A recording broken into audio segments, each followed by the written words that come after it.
జేజేలు కొడతా ఉన్నారు.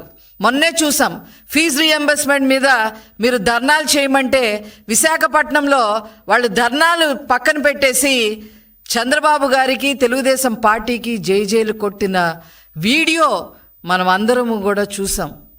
ఇలాగ అన్ని రకాలుగా నష్టపోయి ఏం చేయాలో అర్థం కాక బెంగళూరులో ఉంటున్న ఈ జగన్మోహన్ రెడ్డి గారికి అప్పుడప్పుడు ఆంధ్రప్రదేశ్ గుర్తుకొస్తే లేదా అతని పదవి పోయింది అనే విషయం గుర్తుకొచ్చినప్పుడల్లా ఏదో ఒక రాద్ధాంతం చేయడానికి ప్రయత్నం చేస్తూ ఉన్నారు.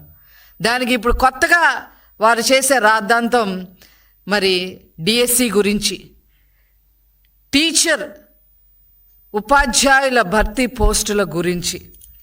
మరి గౌరవనీయులు విద్యాశాఖ అమాత్యులు నారా లోకేష్ గారు మరి చంద్రబాబు నాయుడు గారి యొక్క 75వ పుట్టినరోజు సందర్భంగా మరి రాష్ట్ర వ్యాప్తంగా 16,347 టీచర్ పోస్టులకి నోటిఫికేషన్ ఇస్తే ఓర్చుకోలేకపోతా ఉన్నారు.